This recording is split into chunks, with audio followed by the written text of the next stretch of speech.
உயிரோடு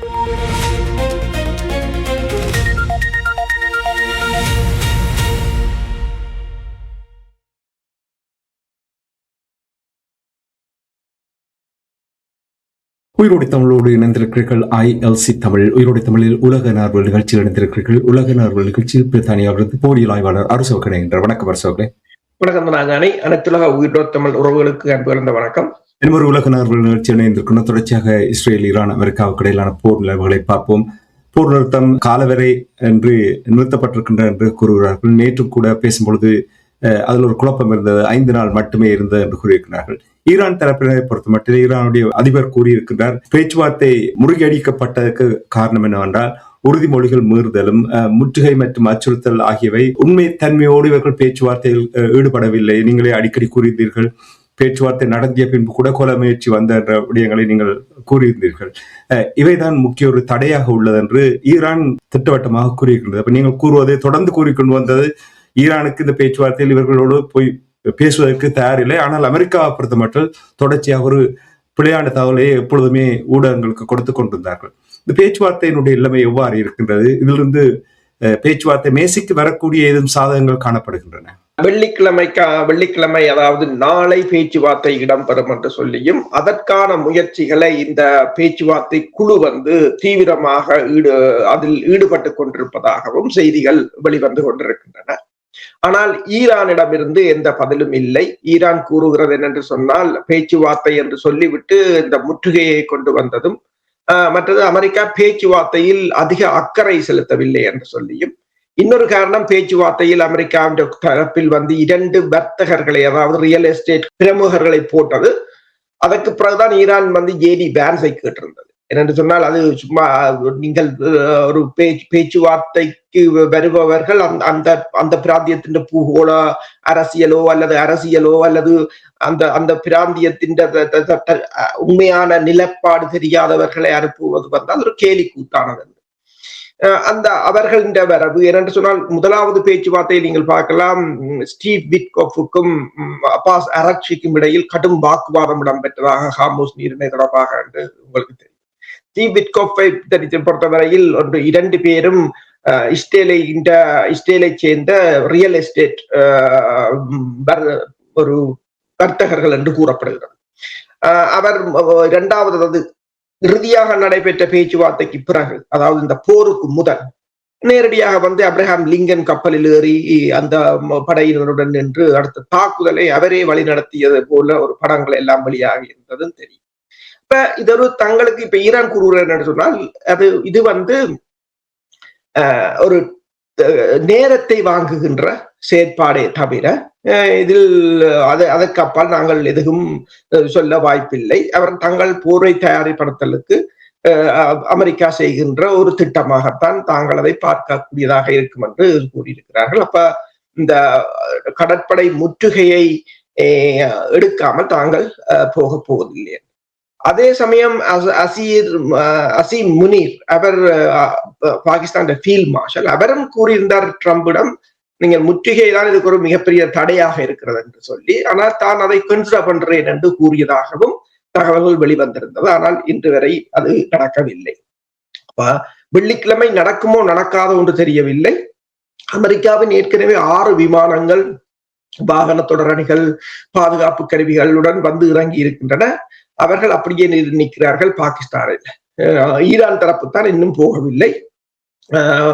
பான்ஸ், ஜெராட் குருஷ்னர், மற்றது Steve Witkoff எல்லோரும் வெள்ளை மாளிகையில் காத்து கொண்டிருந்தார்கள் அவர்கள் பயணமாவதற்கு. இறுதி நேரத்தில் தான் அவர்கள் தங்கள் பயணத்தை கூட ரத்து செய்திருந்தார்கள். அதே சமயம் இப்ப ட்ரம்ப் கூறியிருக்கின்றார் என்னென்று சொன்னால், நோ டெட்லைன் என்று, இந்த போர் நிறுத்தத்திற்கு எந்தவித கால எல்லையும் இல்லை என்று சொல்லி. ஆனால் வைனெட் என்ற இஸ்ரேலிய ஊடகம் தெரிவித்திருக்கிறது, இஸ்ரேலுக்கு கூறப்பட்டதாக ஈரான் அமெரிக்க போர் நிறுத்தம் ஏப்ரல் 26 வரையிலும்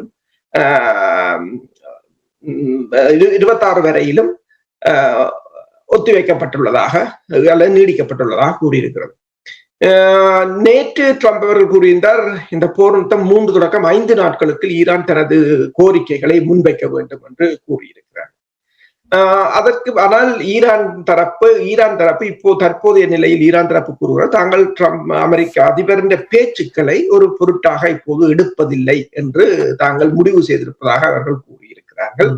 அதே சமயம் இருதரப்பு ஈரானில் நேற்றையிலிருந்து இந்த குரம் ஷகார் 4 ரக ஏவுகணைகள், மற்றது சாஹேட் 136 வகை ஆளில்லாத தாக்குதல் விமானங்களின் கண்காட்சிகள், அணிவகுப்புகள் என்று அவர்கள் ஒரு போருக்கான தயாரிப்புகளில் ஈடுபட்டுக் கொண்டிருக்கிறார்கள். நேற்று இரவு முழுவதும் தெஹ்ரான் பகுதியில் குண்டு சத்தங்கள் கேட்டதாகவும் பிறகுதான் அது என்னென்றால் ஏர் டிஃபென்ஸ் பரீட்சித்து பார்த்ததாகவும் அங்கிருந்து தகவல்கள் கூறுகின்றன. அதே சமயம் ஈரான் பசீஜ் என்ற அந்த சிறப்பு அதாவது தொண்டர் ரிசர்வ் படையணி, அந்த படையணியை சேர்ந்த 100 பேருக்கு நஞ்சு வைக்கப்பட்டிருப்பதாகவும் அதில் ஒருவர் தான் இறந்தது, 99 பேர் வைத்தியசாலைகளில் அனுமதிக்கப்பட்டிருப்பதாகவும் கூறப்படுகிறது. ஈரான் பிரதம தளபதி அமீர் கட்டாமி தெரிவித்திருக்கிறார் ஜெனரல் அவர் தெரிவித்திருக்கிறார் என்று சொன்னால், தங்கள் கடற்படையை பலவீனப்படுத்தியதாக இவர்கள் கூறினாலும் தற்போதும் இவர்கள் தங்கள் கடல் எல்லையிலிருந்து 300 கிலோமீட்டருக்கு தூரத்துக்கு அங்கால் தான் நிற்கிறார்கள் என்றும் கூறியிருக்கிறார்கள். அமெரிக்காவின் இந்த போருக்கான அதிகாரம் தொடர்பாக செனட்டில் நடந்த 5வது வாக்கெடுப்பிலும் ட்ரம்புக்கு ஆதரவாக 51 பேரும் எதிராக 46 பேரும் தான் வாக்களித்திருக்கிறார்கள் என்றபடியால் இந்த போருக்கு அவர்கள் ஆதரவு கொடுப்பதாகத்தான் இப்போது பார்க்கப்படுகின்றது. ஆரம்பத்தில் இந்த போர் தொடர்பாக கூறும் பொழுது டொனால்ட் ட்ரம்ப் அவர்கள் காங்கிரசிடம் அனுமதி பெறவில்லை என்று கூறினார்கள். அப்ப டொனால்ட் ட்ரம்ப் அவர்கள் அனுமதி கோரியிருந்தால் அதற்கு ஆதரவாக வழங்கியிருப்பார்கள் என்று இப்பொழுது அது உறுதிப்படுத்துகின்றது போல் தெரிகின்றது. நீங்கள் அதை கூற வேண்டும் ஒரு சந்தர்ப்பத்தில். இப்ப இந்த ஹோர்முஸ் நீரிணையில் இருக்கிற குழப்பங்கள் தொடர்பாக ஈரான் கூட எவ்வாறு கப்பல்களை கைப்பற்றினார்கள் என்ற விடயங்கள் கூட ஹோர்முஸ் நீரிணையில் என்ன விதமான நிலைப்பாடுகள் இருக்கின்றது? இப்பொழுது ஹோர்முஸ் நிலை இப்போது முற்றாக முடக்கப்பட்டிருக்கின்றது. அதாவது அமெரிக்காவின் நடவடிக்கைக்கு பதில் நடவடிக்கையாகத்தான் இந்த கப்பல் கைப்பற்றல் இடம்பெற்றிருக்கின்றது. நேற்று ஈரான் கடற்படை அந்த கப்பல்களை கைப்பற்றியதை படத்தை வெளியிட்டிருந்தார்கள். முதலாவது கப்பலை, அதாவது 2 கப்பல்கள் பிரான்சிஸ்கா என்ற ஒரு கப்பல், அடுத்ததாக எப்பமெனோடஸ் என்ற ஒரு கப்பல். இந்த 2 கப்பல்களையும் கைப்பற்றினாங்க. மாலை அளவில் இன்னொரு கப்பலும் கைப்பற்றப்பட்டதாக கூறப்படுகிறது. ஓமான் கடற்கரையால், அதாவது ஈரான் எச்சரிக்கையை மீறி பயணம் செய்ததாக கூறப்படுகிறது. அதாவது இந்த கடற்படை முற்றுகை 2 விடயங்களை ஒன்று கூறியிருக்கின்றது. அமெரிக்காவின் தாக்குதல்களுக்கு ஒரு பதிலடியை கொடுக்க தயாராக இருப்பதாகவும், 2வது இந்த ஹார்முஸ் நீரிணை முற்றாக மூடப்பட்டிருப்பதுடன் ஈரான் கடற்படை பலமாக இருப்பதாகும். நேற்றைய சேட்டலைட் படத்தின்படி கிட்டத்தட்ட 33 ஈரானிய கடற்படையின் சிறிய படகுகள், ஆயுத படகுகள், அதில் 50 கலிபர் துப்பாக்கிகள் பொருத்தப்பட்டிருக்கும், சிலவற்றில் ஏவுகணைகளும் இருக்கிறது என்று கூறுகிறார்கள். கிட்டத்தட்ட அந்த விடுதலை புலிகள் பயன்படுத்திய போட்ட ஜெட் போன்ற அந்த சைஸ் தான் அந்த படகுகள். அதில் கனனும் பூட்டலாம். அவ்வாறான அது நாகதவந்துறையில் கைப்பற்றியிருந்த அந்த படகுகள், அவ்வாறான அந்த படகுகள் 2ல் முதலாவது படகில் வந்திருந்த கொமாண்டோக்கள், கிட்டத்தட்ட அதில் ஒரு 6லிருந்து 10 வரையிலான கொமாண்டோக்கள் இருப்பார்கள். முதலாவது கப்பலில் முகமூடி அணிந்திருந்தார்கள். எல்லோரும் ஆயுதங்களுடன் தான் வந்திருந்தார்கள். தாக்குதலை, அதாவது வானத்தை நோக்கி சுட்ட பிற்பாடு அந்த கப்பலில் உடனடியாக ஏறி ஒரு சில நிமிடங்களிலேயே கப்பலுக்குள் சென்று விட்டார்கள். இயந்திர அறை வரையில் சென்று அந்த கப்பலை கைப்பற்றியதை காட்டியிருந்தார்கள். இன்னொரு வள்ளம் 2வது கப்பலை நோக்கி வேகமாக வந்தது. அந்த கப்பலையும் அவர்கள் மடக்கி பிடித்து, அதாவது அமெரிக்கா எவ்வாறு ஈரான் கப்பலை சுட்டதோ அதே போல இந்த இன்னொரு கப்பலை சுட்டிருக்கிறார்கள். இந்த 2 கப்பலையும் சுடவில்லை, கைப்பற்றியிருக்கிறார்கள். உடனடியாகவே அவர்களுக்கு சி கொமாண்டோஸ் தானே, அவர்களுக்கு தெரியும் எந்த பக்கத்தால் எப்படி கப்பலை கைப்பற்ற எல்லாத்துக்கும் ட்ரெயின் பண்ணப்பட்டவர். அதே போல ஒரு சில வினாடிகளில் அந்த கப்பலை தங்கள் கட்டுப்பாட்டுக்கு கொண்டு இப்போது ஈரான் துறைமுகத்துக்கு அந்த கப்பலை கொண்டு சென்றிருக்கிறார்கள். இப்ப ஈரான் ஒன்றை காட்டுகிறது என்னன்னு சொன்னால், அந்த பிராந்தியத்தின் கடல் பலம் இன்னும் ஈரானின் கைகளில் தான் இருக்கிறது சொல்லி.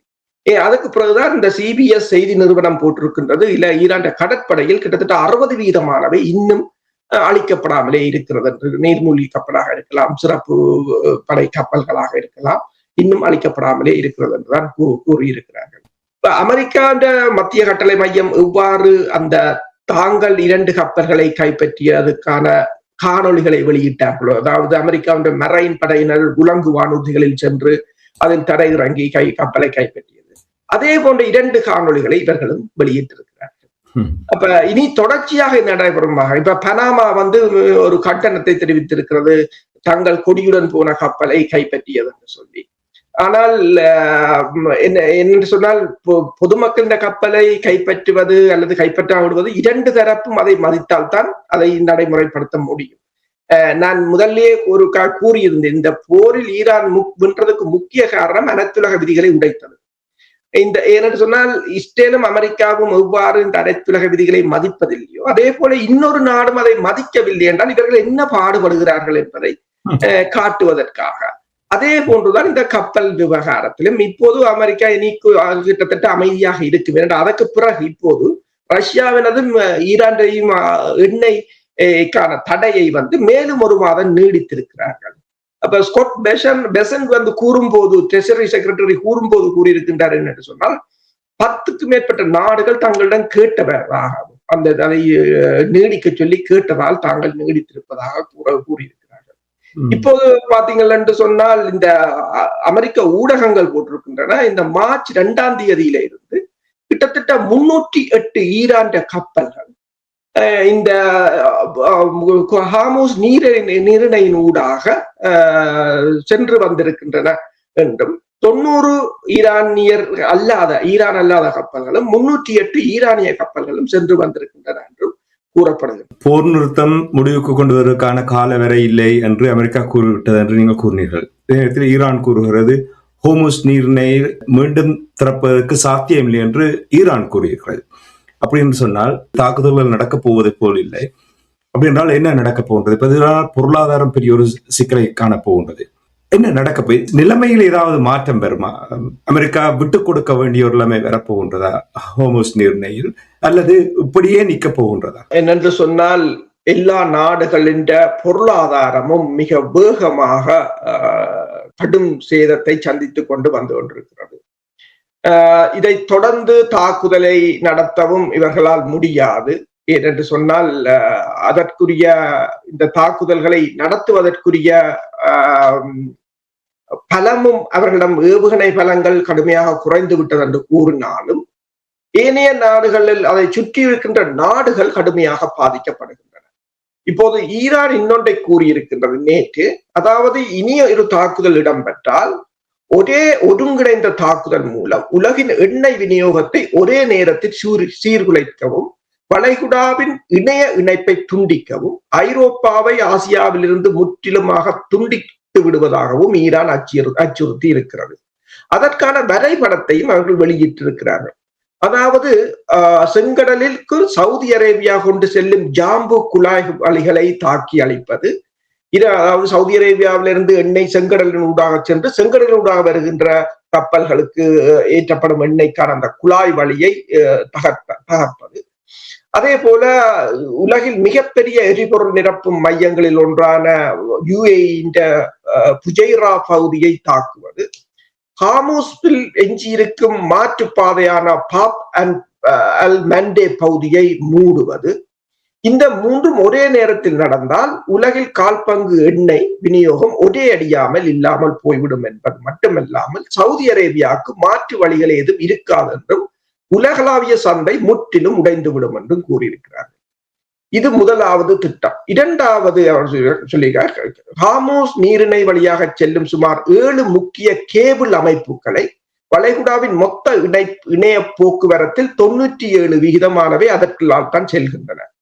அப்ப ஈரானிய தரப்பு அவற்றின் விரிவான வரைபடத்தை வெளியிட்டு அவை மிகவும் எளிதில் தாக்கப்படக்கூடியவை. ஏனென்று சொன்னால், அது ஷரோ வாட்டர், அதாவது ஆழம் குறைந்த கடற்பகுதியினால் தான் அது செல்வதாகவும், கிட்டத்தட்ட 200 அடி ஆழத்துக்குத்தான் அது அந்த கேபிள்கள் இருப்பதாகவும், அதை ஒரு சிறிய ரக நீர்மூழ்கியில் கூட அதை சென்று, அல்லது டைவ் பண்றவர்கள் கூட அதை சென்று இலகுவாக அதை குண்டைப்படுத்தி விடலாம். உங்களுக்கு தெரியும், இந்த ரஷ்யா உக்ரைன் போரின் போது கூட நோர்ட் ஸ்ட்ரீம் 1 நோர்ட் ஸ்ட்ரீம் 2 குண்டு வச்சு தகர்த்திருந்தார்கள்.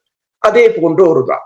அதாவது ஈரானிய தரப்பு அவற்றின் விரிவான படங்களை இப்போது வெளியிட்டிருக்கிறது. அவை மிகவும் எளிதில் தாக்கப்படக்கூடியவை என்றும், மேலும் ஈரானிய ஆளில்லாத விமானங்கள் ஏற்கனவே பஹ்ரைன் மற்றும் ஐக்கிய அரபு அமீரகத்தில் உள்ள தரவு மையங்களை தாக்கியிருந்த டேட்டா சென்டர்ஸை ஏற்கனவே தாக்கியிருக்கிறார்கள்.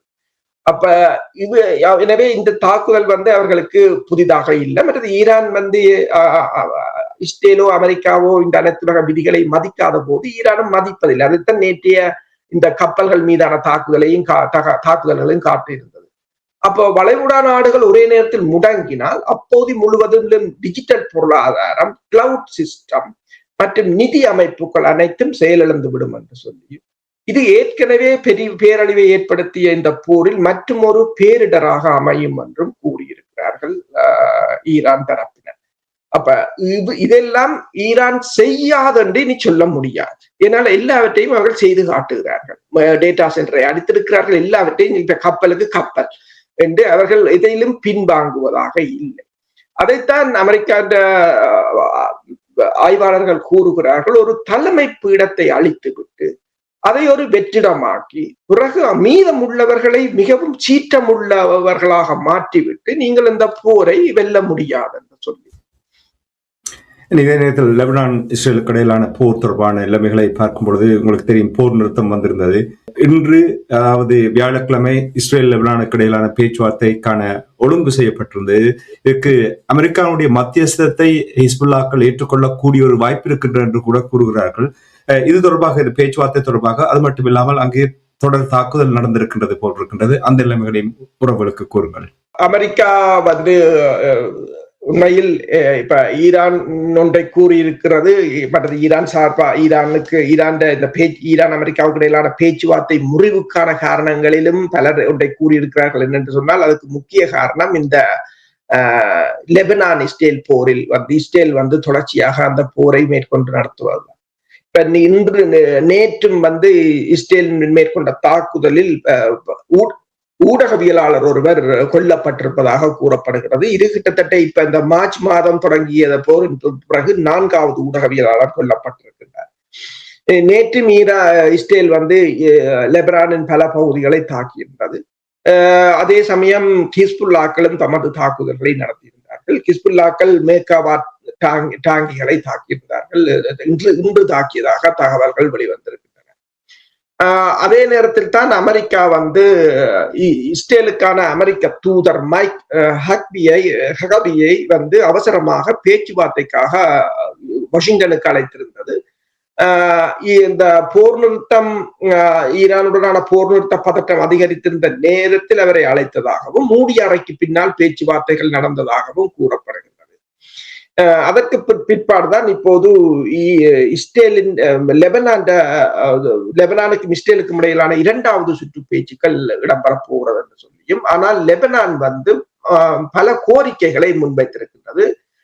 என்னென்று சொன்னால், இஸ்ரேல் முற்று முழுதாக லெபனானிலிருந்து வெளியேற வேண்டும், மற்றது போர் நிறுத்தம் நிரந்தரமாக கொண்டு வரப்பட வேண்டும், மற்றது இஸ்ரேலிய படையினர் தொடர்ச்சியான தாக்குதல்களில் ஈடுபடுவது அல்லது சதி நடவடிக்கைகளில் ஈடுபடுவது நிறுத்தப்பட வேண்டும் என்று சொல்லியும், லெபனான் இறையாண்மை அங்கீகரிக்கப்பட வேண்டும் என்று, அதே சமயம் அதற்கு பிறகுதான் ஹிஸ்புல்லாக்களுடனான ஆயுத களைவு தொடர்பாக லெபனான் பேச முடியும் என்றும் லெபனான் கூறியிருக்கிறது. லெபனான் கோரிக்கைகளுக்கு பல நாடுகளும் ஆதரவு வழங்கி இருக்கின்றன. ஆனாலும் இஸ்ரேல் மீதான அழுத்தங்கள் இன்னும் குறைவாகத்தான் இருக்கின்றன. இஸ்ரேலை பொறுத்தவரையில் இஸ்ரேல் மேற்கொள்கின்ற மனித உரிமை மீறல்களாக இருக்கலாம், போர்க்குற்றங்களாக இருக்கலாம், அவற்றின் மீதான மேற்குலக நாடுகளின் அழுத்தங்கள் அதிக அளவில், அதாவது பல நாடுகள் இப்போது நேரடியாக குரல் கொடுக்க முற்பட்டிருந்தாலும் அதை உண்மையாக அதில் களத்தில் அதை எதிரொலிக்கிறதான்றது குறைவாகத்தான் இருக்கு. உங்களுக்கு தெரியும், காசாவில் போர் நடந்த பொழுது போர் தொடர்ந்து நடந்து கொண்டிருக்கின்றது. அங்கே ஒரு மிலிட்டரி ஜோன் மாதிரி, அதாவது ஒரு எல்லை ஒன்றை கீறியிருந்தார்கள், எல்லோ எல்லை ஒன்றை கீறியிருந்தார், மஞ்சள் எல்லை ஒன்றை. அதே போல் இப்பொழுது லெபனானிலும் கூட புதிய ஒரு எல்லையை உருவாக்கி இருக்கிறார்கள். இந்த எல்லையை விட்டு அவர்கள் போவார்களா இல்லையா என்று ஒரு பெரிய எல்லையை உருவாக்கினால் அவ்வளவுதானே இனி முடிஞ்சது. இப்ப இந்த பேச்சுவார்த்தையினூடாக இதுக்கு ஏதாவது முடிவு வருமா? இனி இந்த மேற்கத்திய நாடுகள் கூறிக்கொண்டிருக்கின்ற லெபனான் மீது நடக்கின்ற தாக்குதல் தொடர்பாக அவர்கள் தங்களுடைய அதிருப்தியை வெளிப்படுத்தினாலும் இஸ்ரேல் தனக்கு வேண்டியதை தொடர்ந்து செய்து கொண்டிருக்கின்றது. இதை எவ்வாறு கையாளப் போகிறார்கள்? பல நாடுகள் இப்போது ஸ்பெயின் இதில் மிக தீவிரமாக இருக்கின்றது. அதே போலதான் பெல்ஜியமும் இஸ்ரேலுக்கான ஆயுத விநியோகத்தை தடை செய்திருந்தது. ஆனால் ஐரோப்பிய நாடுகள் இன்னும் ஒரு முடிவுக்கு வரவில்லை. நீங்கள் கூறியது போல அவர்கள் முதலில் இடங்களை கைப்பற்றி இப்போது 10 கிலோமீட்டரை கைப்பற்றி அதை பஃபர் சோன் என்று வைத்திருக்கிறார்கள். பிறகு அது இப்போது இஸ்ரேல் நிதி அமைச்சர் கூறியிருக்கின்றார், அது இஸ்ரேலுடன் இணைக்கப்பட வேண்டும். அப்ப இஸ்ரேலுடன் இணைக்கப்பட்டால் பிறகு அது இஸ்ரேல் ஆகிவிடும். அப்ப இதை இப்ப மெதிஹாசன் ஒரு ஊடகவியலாளர் அவர் கூறியிருந்தார், இந்த லெபனான் இணைப்பு 100 வருட கால இஸ்ரேலின் இந்த தெற்கு லெபனானை இணைக்க வேண்டும் என்பது 100 வருட கால இஸ்ரேலின் திட்டம் அல்லது அவர்களுடைய எண்ணம் என்று அவர் கூறியிருந்தார். அப்ப அதே போலதான் முதலில் அதை இணைப்பது, அதற்கு பிறகு அதை இஸ்ரேல் என்று அறிவிப்பது, பிறகு இன்னொரு 10 கிலோமீட்டரை பஃபர் சோன் என்று பிடிப்பது. நில ஆக்கிரமிப்பாக இருக்கு. குடியேற்றவாசிகளை பார்த்தீர்கள் என்று சொன்னால் குடியேற்றவாசிகள் தொடர்ச்சியாக தாக்குதலை நடத்துவார்கள், ஆயுதங்களை வைத்திருக்கலாம், ஆரை தாக்கலாம், ஆரையும் என்னவும் செய்யலாம். அவர்களுக்கு முழுமையான சுதந்திரங்கள் வழங்கப்பட்டிருக்கு. அங்கு யாரும் மனித உரிமைகளோ மனிதாபிமானம் பற்றியோ அங்கு அவர்களுக்கு அது இல்லை. உலகத்தின் சட்டத்துக்கு அப்பாற்பட்டவர்களாக இருக்கிறார்கள். உலகத்தின் சட்டத்துக்கு அவர்களை கட்டுப்பட்டு அவர்களுக்கு வேற ஒன்றும் செய்ய தேவை. நீங்கள் இந்த அனைத்துலக விதிகளை மதிப்பதற்காக அவர்களை பழக்கினாலே காணும் மிச்சத்தை பிரச்சனையை அரவாசி தீர்ந்து விடும். அதைத்தான் ஈரான் கூறுகிறது. அவர்கள் அனைத்துலக விதிகளை மதிக்கவில்லை என்று சொன்னால் நாங்கள் ஏன் மதிக்க வேண்டும் என்றால்தான் அவர்களோட திட்டம். இப்ப நான் முதல் கூறிய போது வரைபடங்களையே வெளியிட்டிருக்கிறார்கள். இவ்வளவும் தாக்கப்படும் என்றால் யாரும் ஒன்றும் செய்ய முடியாது. நீங்கள் ஈரான் எத்தனை கட்டமைப்புகளை தாக்கினாலும் 1-2 படகுகள் காணும் இவ்வளவுத்தையும் தாக்கி அளிப்பதற்கு. அப்ப இந்த ஏசிமெட்ரிக் வார்ஃபேர் அதாவது சமச்சீரற்ற போர் முறை என்று நாங்கள் கூறுவதை அதில் பிழை இல்லை என்று சொன்னால் இஸ்ரேல் அமெரிக்கா செய்வது சமச்சீரற்ற போர் தான் என்று சொன்னால் அவர்கள்ட்ட இவ்வளவு ஆயுதம் இருந்தாலும் பேச்சுவார்த்தைக்கு கூப்பிட்டு விட்டு கொல்லுவது, இரகசியமாக அதாவது பேச்சு நடந்து கொண்டு இருக்கும் போதே போய் அடிப்பதெல்லாம் அது போர் பிரகடனம் இல்லை. அதுவும் ஒரு சமச்சீரற்ற போர் முறை. அப்ப இப்ப லெபனானை பொறுத்தவரையில் உண்மையில் அங்கு ஒரு நிரந்தர அமைதி வேண்டும் என்று சொன்னால் அந்த நாட்டின் இறைமையை மதிக்க வேண்டும் என்றுதான் இப்போது லெபனான் பிரதமர் கேட்டுக்கொண்டிருக்கிறார். துருக்கியும் அதற்கு மிகவும் ஒரு பலமான ஆதரவை கொடுத்துக் கொண்டிருக்கிறது.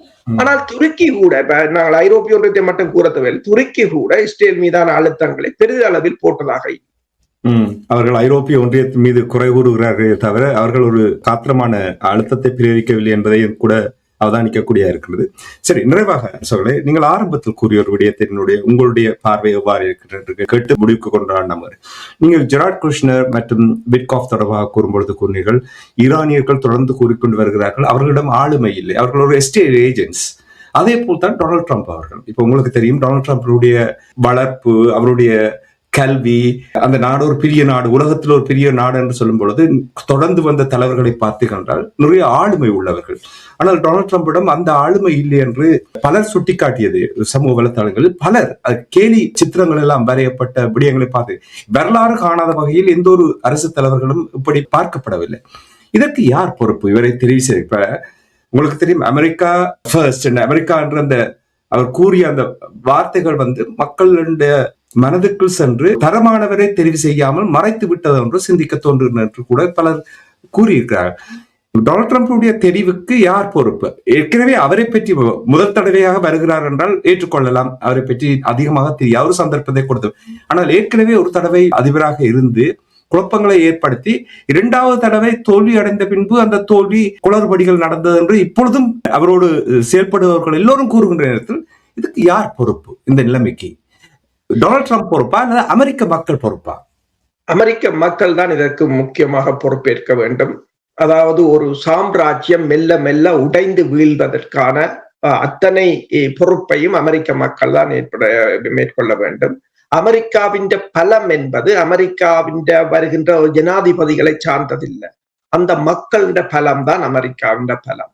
எத்தனையோ இடர்களை அவர்கள் சந்தித்தவர்கள், உள்நாட்டு போராக இருக்கலாம், எத்தனையோ இடர்களை சந்தித்தவர்கள், எல்லாவற்றையும் ஏதோ ஒரு வகையில் சமாளித்து தான் முன்னுக்கு வந்திருந்தார்கள். ஆனால் இப்போது இந்த நிலைக்கு இவ்வளவு ஒரு அவமானகரமான நிலையில் அமெரிக்கா நிற்பதற்கு என்ன காரணம்? அமெரிக்கா ஏற்கனவே எல்லோரும் கூறுவதும் கூட வீழ்ந்து விட்டது. ஆனால் ஒரு மிகப்பெரிய பேரரசு வீழ்ந்த பிற்பாடு அது ஒரு மந்த நிலையில் ஒரு கொஞ்ச காலம் சபை பண்ண அவ்வாறான ஒரு நிலையாகத்தான் தற்போது இருக்கின்றது. ஒரு ஈரானிடம் கூட சண்டையிட்டு வெல்ல முடியாத ஒரு நிலை. இரண்டாவதாக அந்த மிகப்பெரிய உலகின் வல்லரசுக்கு ஜெனீவாவிலேயோ அல்லது வியன்னாவிலேயோ எங்கேயும் ஒரு பேச்சுவார்த்தை இல்லை. ஒரு பாகிஸ்தான் ஃபீல்ட் மார்ஷல் வந்து நடுநிலைமை வகிப்பதற்குரிய காரணம் என்ன என்ற கேள்வி இருக்கின்றது. இதை எவ்வாறு இந்த நிலைக்கு வந்தடைந்தார்கள் என்று சொன்னால், இந்த இஸ்ரேலிய மொசாட்டாக இருக்கலாம், அல்லது இஸ்ரேலிய அந்த ஒலிகார்ட் என்று சொல்கின்ற செல்வந்தர்கள், அவர்கள் நாள் அல்லும் பகலும் ஒவ்வொரு நாட்டுக்குள்ளும் புகுந்து அந்த நாடுகளின் மிகப்பெரிய பைனான்சியல் நிறுவனங்களாக இருக்கலாம், அது அந்த நாடுகளின் மிகப்பெரிய சட்ட நிறுவனங்களாக இருக்கலாம், அந்த நாடுகளின் முக்கியமாக ஊடகத்துறை. இங்கேயும் வந்து இப்போ டெலிகிராஃப் பத்திரிகையை ஒரு யூதர் இனத்தவர் வாங்கியதாக நேற்று போன வாரம் ஒரு மிகப்பெரிய சர்ச்சைகள் இருந்தது. அதை வாங்கிவிட்டார்கள். இவ்வாறு அந்த ஊடகங்களை வாங்கி அந்த ஊடகங்களின் ஊடாக அவர்கள் மிகப்பெரிய ஒரு பிரச்சாரத்தை மேற்கொண்டு அந்த மக்களை அந்த மாயைக்குள் வைத்திருக்கிறார்கள். நீங்கள் இந்த போர் தொடர்பாக எல்லா அரசு தலைவர்களும் எவ்வாறு கூறுகிறார்கள்? என்ன கூறுகிறார்கள்? இந்த போர் திட்டத்தை இஸ்ரேல் எல்லா ஜனாதிபதிகளிடம் தான் சமர்ப்பித்தது. எல்லோரும் இல்லை என்று நோ என்ற பதிலைத்தான் கூறினோம். எங்களுக்கு பொய் சொன்னார்கள் என்று கூறுகிறார்கள். முன்னாள் வெளிவார செயலாளர்கள் இஸ்ரேலும் மொசாட்டும் எங்களுக்கு பொய் சொன்னது, ஈரானை இலகுவாக அடிக்கலாம், ஆனால் தாங்கள் அதில் தப்பி. ஆனால் அதுக்கு பிறகு என்ன நடந்தது? எப்ஸ்டீன் ஃபைலை கொண்டு வந்தார். எப்ஸ்டீன் ஃபைலை கொண்டு வந்ததுக்கு பிற்பாடுதான் இந்த போர் உங்களுக்கு வடிவா பார்த்தால் தெரியும். ஏனென்றால் அதில் ட்ரம்புக்கு அது ஒரு பிளாக்மெயிலாக ஒரு அமெரிக்க அரசு தலைவரை பிளாக்மெயில் பண்ணுகிறார்கள் என்று சொன்னால் அது யாருன்ற பிள்ளை? அமெரிக்க மக்களும் அதுக்கு பொறுப்பேற்க வேண்டும். சரி, அந்த எப்ஸ்டீன் ஃபைலை நீங்கள் பார்த்தீங்கன்னு சொன்னால் திட்டமிட்டு எல்லாம் படமாக்கப்பட்டு எல்லாம் ஆவணமாக்கப்பட்டு எல்லாம் சேமிக்கப்பட்டு வைத்திருக்கிறது. தேவையான நேரத்தில் பயன்படுத்துவதற்கு. அதற்கு பிறகு இந்த போர் நிறுத்தம் பேச்சுக்கு போனவுடன் என்ன நடந்தது? ட்ரம்பின் மனைவியின் எப்ஸ்டீன் ஃபைல் வெளிவந்தது. அதனுடன் தான் கடல் முற்றுகை வந்தது. ஏதோ ஒரு விதத்தில் அவரை மிரட்டுகிறார்கள் என்றது தெளிவாக தெரிகிறது அவரை. ஆனால் இதை அமெரிக்க மக்கள் ஏன் உணராமல் இருக்கிறார்கள் என்றால், அவர்களை உணர விடாமல் கட்டி போடுவது இந்த ஊடகங்கள், பெருமளவான ஊடகங்களை அவர்கள் நிர்வகிப்பது. ஒவ்வொரு நாட்டிலும் இது அமெரிக்காவுக்கு மட்டுமென்று நான் சொல்லவில்லை, ஐரோப்பாவிலும் இது நடக்கிறது, எல்லா நாடுகளிலும் இது நடக்கின்றது. இதற்காகத்தான் ரஷ்யாவோ சீனாவோ வந்து பெருமளவான கட்டுப்பாடுகளை வைத்திருக்கின்றன. இப்ப கிட்டத்தட்ட இந்த எய்ட்ஸ் வைரஸை சொல்வார்கள். ஏனென்றால் அது சும்மாதான் வரும். உங்களோட செல்லுக்குள் புகுந்த பிற்பாடு உங்களோட செல்லின் டிஎன்ஏ அது ஹைஜாக் பண்ணும். அதுக்கு பிறகு உங்களோட செல் பாடி அதுக்கு வேலை செய்யும், உங்களுக்கு வேலை செய்யும். அதே போன்ற ஒரு நிலைமைதான் சிறிய அளவில் வந்து அந்த சிஸ்டத்தை ஹைஜாக் பண்ணி அந்த மக்கள், இப்ப நான் பலருடன் பேசி இருக்க போது அமெரிக்காவில் இருக்கிற நண்பர்கள் கூறினார்கள், இங்க இருக்கிறதுகள் இது அவங்க சொல்றத நம்பிக்கொண்டு இருக்குதுகள் என்று சொல்றாங்க. அப்ப யார் அதை சொல்றாங்க? இவங்கெல்லாம் அந்த சொல்றதுல மேல இருக்கிறாங்க. அப்ப இது ஒரு அவர்களுக்கு இன்னும் தெரியதில்லை, தங்களை நாடும் தாங்களும் எவ்வளவு தூரத்துக்கு கீழே போய்கொண்டிருக்கிறோம் என்றதை இன்னும் அவர்கள் உணராத ஒரு நிலைமையாகத்தான் இருக்கு. ஒரு பலவீனமான ஒரு தலைவரை திட்டமிட்டு கொண்டு வந்திருக்கிறார்கள். கொண்டு வந்து இந்த அறிவில்லாதவரை தாங்கள் வழி நடத்தலாம். இப்ப நீங்கள் சொன்னீர்கள் இந்த வைரஸ் அப்படி வழி நடத்தும் என்று சொல்லும் பொழுது, அதே போல ஒரு அறிவில்லாத பலவீனமான ஒருவரை கொண்டு வந்தது மொசாட். இஸ்ரேல் வந்து அதை வழி நடத்துவது. இனி ஊடகங்களும் அவர்கள் கையில் இருக்கின்றதால் முழு தகவல்களும் அமெரிக்காவை பொறுத்த மட்டில் பார்த்து கொண்டிருப்பவர்களுக்கும் அது அவர்கள் சொல்லுவதுதான் சரி. அதான் இந்த மெயின் ஸ்ட்ரீம் மீடியா என்று சொல்லுவேன். உண்மையாக இந்த சமூக வலைத்தளங்கள் வந்தபடியாத்தான் இவ்வளவு விடயங்கள் ஈரானுடைய நிலைப்பாடுகள், ஏனைய நாடுகளுடைய நிலைப்பாடுகள் வெளியில் வந்திருக்கின்றது. சிறப்பு, நல்ல ஒரு பார்வை. நன்றி அரசுகளை, உங்களுடைய இன்றைய நிகழ்ச்சி இணைந்து தகவல்களை தொடர்ந்து அன்பர்களுக்கு எடுத்து வருவதற்காக அன்பர்கள் சார்பாக நன்றி குறிப்பிட்டு மீண்டும் இணைந்து கொள்வோம். அது வரைக்கும் நன்றி, வணக்கம். நன்றி, வணக்கம். எமது பார்வையாளர்களுக்கு வணக்கம். மக்களின் குரலாய் ஓங்கி ஒலிக்கும் இலக்கு மின்னிதழ் மற்றும் உயிரோடை தமிழ் வானொலி ஆகிய இவ்விரு ஊடகங்களும் உங்களைப் போன்ற எமது நேயர்கள், நண்பர்களின் ஆதரவிலேயே இயங்கி வருகின்றன. மிக குறைந்த வளங்களுடன் பல இடர்கள் மற்றும் தடைகளை தாண்டி பயணிக்கும் எமது ஊடகங்களின் பணிகள் மேலும் வளர உங்களால் முடிந்த நிதியுதவியை வழங்கி இன்னும் காத்திரமான செயற்பாடுகளை முன்னெடுக்க உதவுமாறு மிகவும் பணிவன்புடன் வேண்டி நிற்கின்றோம். உங்கள் பங்களிப்பு உங்களின் உரிமை குரலாய் ஓங்கி ஒலிக்கும். நன்றி.